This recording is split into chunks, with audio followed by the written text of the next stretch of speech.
तो hello everyone. मेरा नाम है निखिल राय एंड मैं बीएससी नर्सिंग कर रहा हूँ। एंड जैसे कि आप मेरे को टेलीग्राम से या इंस्टाग्राम से कहीं ना कहीं से जानते होंगे, फॉलो करते होंगे।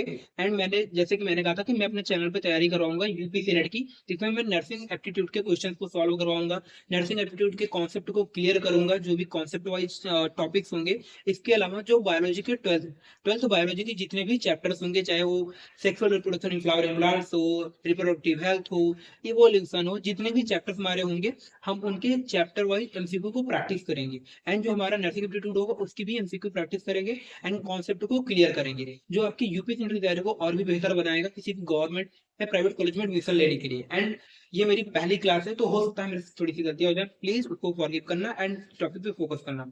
आज का हमारा टॉपिक है जो नर्सिंग में पूछा जाता है एंड नर्सिंग एप्टीट्यूड में उसके क्वेश्चंस आते हैं, वो है बीएमडब्ल्यू यानी बायोमेडिकल वेस्ट।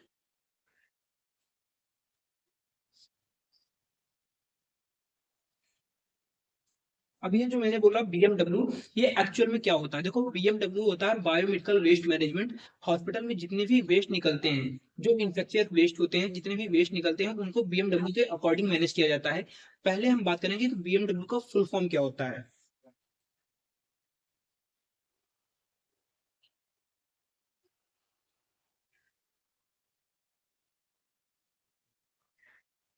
ठीक है, तो बीएमडब्ल्यू का फुल फॉर्म होता है बायोमेडिकल वेस्ट। ऐसे इसको हम बीएमडब्ल्यू से डिनोट करते हैं। एंड एक्चुअल में बात करते हैं कि इसको हम क्यों यूज करते हैं, क्योंकि हॉस्पिटल में जितने भी वेस्ट निकलते हैं उनको मैनेज करने के लिए, चाहे वो लिनेंस होते हैं एंड चाहे कैथेटर होता है, बीटी ट्यूब होती है, आईवी लाइंस होती हैं, एनाटॉमिकल वेस्ट होते हैं, प्लासेंटा वेस्ट होता है, जो एम्ब्यूटेड ऑर्गन होते हैं, जो शार्प आइटम होते हैं, निडिल होती है, इनको कैसे मैनेज किया जाता है, वही बात होती है। एंड ये टॉपिक इंपॉर्टेंट होता है क्योंकि ये आपके नर्सिंग एप्टीट्यूड वाले सेक्शन में पूछा जाता है यूपीएससी नेट में। तो देखो, बीएमडब्ल्यू का जैसे पहली चीज तो बीएमडब्ल्यू का फुल फॉर्म तो आपको बताना है, बायोमेडिकल वेस्ट होता है। एंड अब बात करेंगे कि बीएमडब्ल्यू में कितनी बिन्स आती हैं। तो पहली चीज तो ये जानो कि डब्ल्यू क्या है। डब्ल्यू सब लोग को पता होगा कि डब्ल्यू का मतलब होता है वर्ल्ड हेल्थ ऑर्गेनाइजेशन। एंड ये जो डब्ल्यू है, यही बताता है कि आपके बीएमडब्ल्यू में कितनी बिन्स आएंगी। तो हमारा जो बीएमडब्ल्यू होता है उसमें आती हैं 4 बिन्स। नंबर ऑफ अगर बिन्स पूछता है कि बीएमडब्ल्यू में कितनी बिन्स आती हैं, तो आपको हमेशा 4 बताना है, कंफ्यूज नहीं होना है।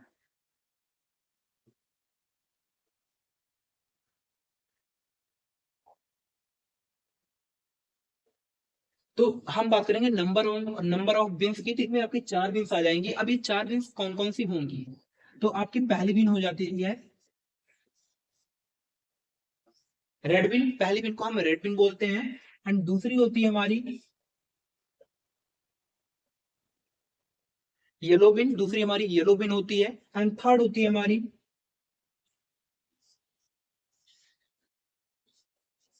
Blue bin. And fourth and last bin होती है हमारी व्हाइट बिन।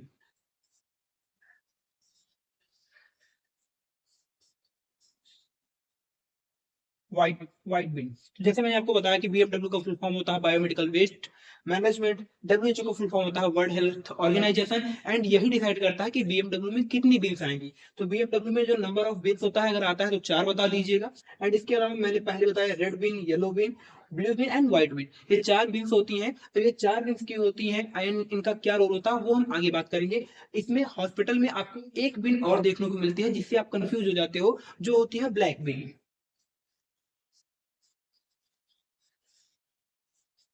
ब्लैक बिन, अब ये ब्लैक बिन क्या है? देखो, ब्लैक बिन हमेशा अदर बिन्स में आती है।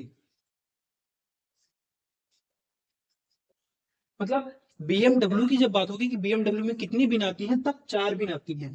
ये अदर बिन होती है ब्लैक बिन। जैसे मान लो खाने कोई रैपर वगैरह हुआ, कुछ खाने का कोई वेस्ट था, या कोई जो नॉर्मल वेस्ट होता है, जो मेडिकल वेस्ट नहीं होता, उसको हम ब्लैक बिन में डालते हैं, ब्लैक बिन में कंसीडर करते हैं।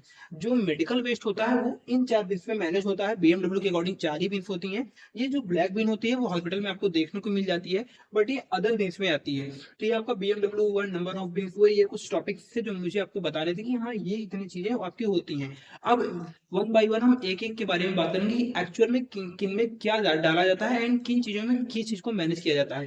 तो इसको आप अगर चाहें तो स्क्रीनशॉट ले सकते हैं नोट करने के लिए। एंड अगर आपको इसको ये नोट्स चाहिए तो टेलीग्राम चैनल पे मिल जाएगा, लिंक मैं अपने डिस्क्रिप्शन में दे दूंगा, तो प्लीज आप वहां से चैनल ज्वाइन करके इसके नोट्स को ले सकते हैं, मैं वहां पर नोट्स सेंड कर दूंगा।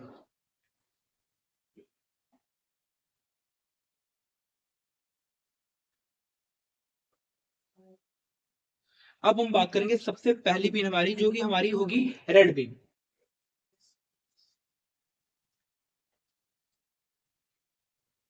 ठीक है, तो हम बात करेंगे रेड पिन। तो इसमें क्या होता है, जितने भी all type of plastic item, जितने भी प्लास्टिक के आइटम्स होते हैं, उनको हम इसमें फिल करते हैं।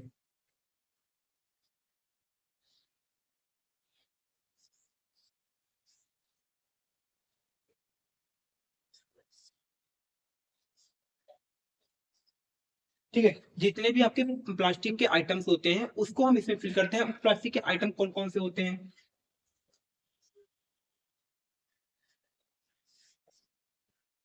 यूरिन बैग आपने देखा होगा, जो यूरिन बैग होता है जिसमें जो कैथेटर से लगा हुआ होता है, जो कैथेटर लगा होता है पेशेंट को, उससे देखो एक बैग लगी हुई होती है ठीक है, जिसको हम हिंदी में पेशाब की थैली भी कहते हैं। तो ठीक है, यूरिन बैग जो होता है हमारा। आईवी लाइंस, ये जो हमारी आईवी लाइंस होती हैं, जो आपने देखा होगा कि यहाँ पेशेंट को जो आईवी लगती है, वो जो लाइंस होती हैं वो इसमें डाली जाती हैं। ठीक है, इसके अलावा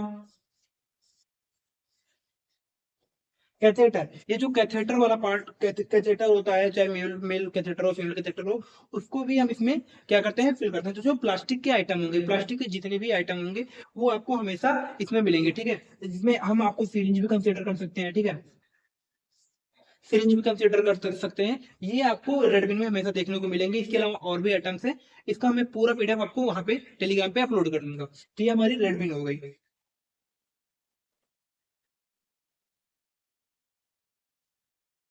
अब हम बात करते हैं ब्लू बिन के बारे में,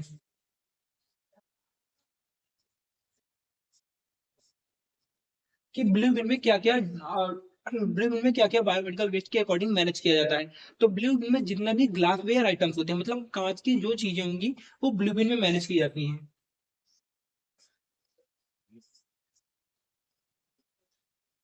ग्लास आइटम से आप समझ गए होंगे कि जो कांच के आइटम्स होते हैं, जितने भी कांच वाले आइटम होते हैं, वो सब ब्लू बिन में फेंके जाते हैं। ये दूसरा होता है, एक होता है नॉन मेटेलिक आइटम।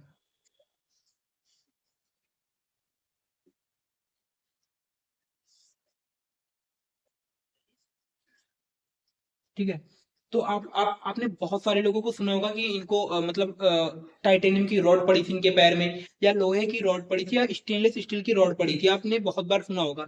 तो जो रॉड पड़ती है एंड जब उसको निकाला जाता है, पहले थोड़े टाइम के लिए पड़ती है, 3 साल के लिए पड़ती है, 5 साल के लिए पड़ती है, एंड जब उसको फिर से ऑपरेशन करके उस रॉड को निकाला जाता है, तब उसको ब्लू बिन में ही रखा जाता है। मतलब वो जो टाइटेनियम की रॉड निकलती है, पैरों में पहले पड़ी होती है 4 से 5 साल के लिए, फिर एक टाइम आता है उसको निकाला जाता है, वो जो रॉड होती है उसको भी ब्लू बिन में रखा जाता है। ठीक है, तो जो ग्लास के शार्प आइटम होते हैं, ग्लास के जितने भी शार्प आइटम होते हैं वो आपको इसमें मिलेंगे। मतलब ब्लू बिन में आपके जो कांच वाले आइटम्स होते हैं वो फेंके जाते हैं। इसके अलावा जो रॉड वगैरह निकलती है, ठीक है, टाइटेनियम वगैरह की जो रॉड निकलती है पैर से या जहां हाथ में जहां पे पड़ी होती हैं, वो इसमें मैनेज किया जाता है। तो ब्लू बिन में आपके जो ग्लास वेयर आइटम होंगे, मेटेलिक आइटम होंगे, वो इसमें डिजॉल्व किए जाते हैं।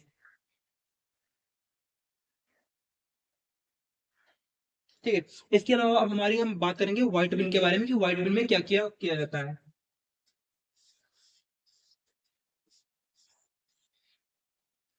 व्हाइट बिन, अब व्हाइट बिन को एक बिन और कहते हैं, इसको पंक्चर प्रूफ बिन भी कहते हैं। ठीक है,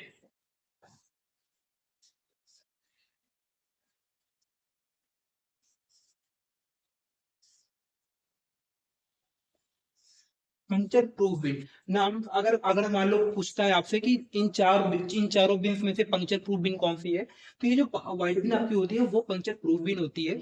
इसलिए इसको कहा जाता है क्योंकि जो इसमें आपकी निडिल होती है, मतलब सुई की जो निडिल, जो आपकी निडिल होती है इंजेक्शन का, वो इसमें ही रखा जाता है। एंड जो ग्लासवेयर के जो एम्पुल्स टूटे हुए होते हैं, मतलब जो ट्रैक पार्ट होते हैं, वो इसमें रखे जाते हैं।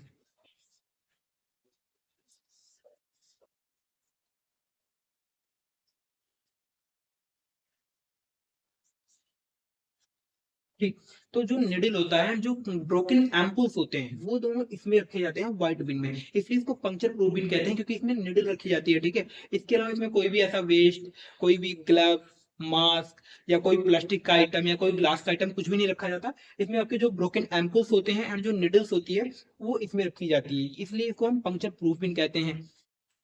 ठीक, इसके अलावा हमारी लास्ट बिन आती है आपकी बात, जिसको हम कहते हैं येलो बिन।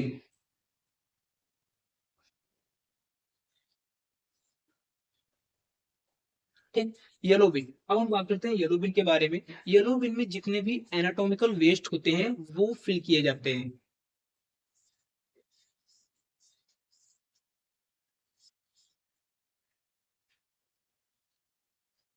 अब एनाटॉमिकल वेस्ट क्या होता है ना, समझ में नहीं आ रहा होगा। देखो एनाटॉमिकल वेस्ट क्या होता है, जो हमारी बॉडी से वेस्ट निकलता है, मतलब हमारी खुद की बॉडी की एनाटॉमी से जो वेस्ट निकलता है उसको हम कहते हैं एनाटॉमिकल वेस्ट। मतलब वो बाहर का वेस्ट नहीं, हमारी ही बॉडी का इन्फेक्टेड पार्ट है।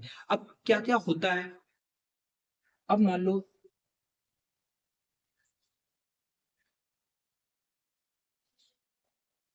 Operate part. अब ऑपरेट पार्ट क्या होता है, जैसे मान लो कोई ऑपरेशन था, मान लो आपका पथरी का ऑपरेशन था, आपको किडनी स्टोन था या आपको गॉल ब्लैडर स्टोन था, ठीक है। तो जो उसमें पार्ट काट के निकाला जाता है, मतलब लाइक आपको पथरी थी, आपको वो स्टोन जो गॉल ब्लैडर का स्टोन था आपका काट के निकाला गया, सर्जरी हुई, ऑपरेशन हुआ, तो ऑपरेट पार्ट में उसी पार्ट को कहते हैं, जो काट के वो पार्ट निकाला जाता है उसी को कहते हैं। तो ये जो आपका ऑपरेट पार्ट होता है ये क्या होता है, एडब्ल्यू यानी एनाटॉमिकल वेस्ट होता है। अब इसके अलावा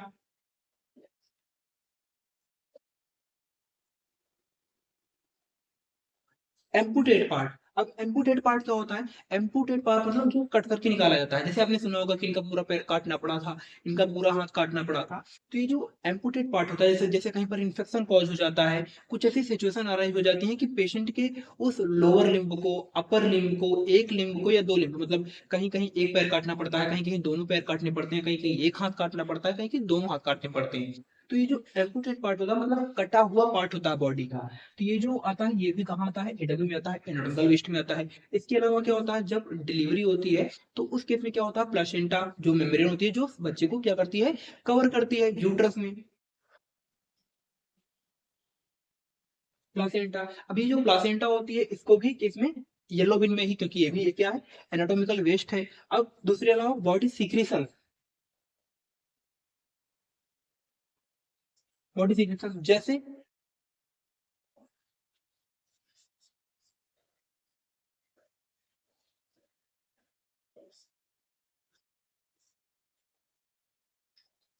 ये जो किसी किसी पर्सन का, किसी पेशेंट का जो ब्लड होता है, एंड जैसे कहीं पर पस का फॉर्मेशन हुआ है, या जो बॉडी से और लिक्विड लिक्विड वेस्ट निकलते हैं, उसको भी इसी में रखा जाता है, येलो बिन में ही रखा जाता है। अब इसके अलावा और क्या क्या रखा जाता है, जो गॉज पीस होती है,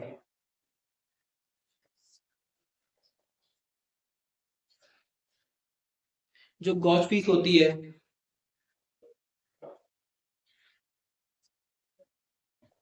माइक्रोपोर होता है, ये जो चीजें होती हैं जिसमें आपका ब्लड लगा होता है या जिसमें आपका कोई बॉडी सिक्रीशन लगा होता है, लग जाता है, वो इन्फेक्टेड हो जाती है, उस चीज को भी इसी में रखा जाता है। मतलब आपका जो एनाटॉमिकल वेस्ट होगा, एंड जो ये गॉज पीस है, जो ये माइक्रोपोर है, जो ये बॉडी सिक्रीशन से ब्लड हुआ, पस हुआ, ये जो चीजें होती हैं जो आपकी बॉडी से निकलती हैं, उसको क्या किया जाता है, येलो बिन में डाला जाता है, ठीक है। तो ये आपकी चार बिन थी, रेड बिन थी, व्हाइट थी, ब्लू थी एंड येलो थी। हमने चारों को डिस्कस किए, एंड इन चारों के अगर आपको नोट्स चाहिए तो टेलीग्राम चैनल की लिंक मैं डिस्क्रिप्शन में दे दूंगा, आप वहां से चैनल ज्वाइन कर सकते हैं, वहां पे आपको इसके नोट्स मिल जाएंगे, पूरा BMW का कंप्लीट, आपका पूरा डाउट क्लियर हो जाएगा। इसके अलावा मेरा इंस्टा अकाउंट है सरल शर्मा 3636, सरल शर्मा 3636, वहां पे आप मुझे फॉलो कर सकते हैं, अपने डाउट को कमेंट सेक्शन में पूछ सकते हैं, यहाँ भी आप मुझे कमेंट कर सकते हैं। टेलीग्राम चैनल को ज्वाइन करो ताकि वहां पे आपको नोट्स पर इन्फॉर्मेशन मिलती रहे। एंड हाँ, प्लीज ये मेरी पहली वीडियो, तो हो सकता है मेरी से कोई हो सकता है मेरी से कोई गलती हो गई हो, उसको हटाना सामने से।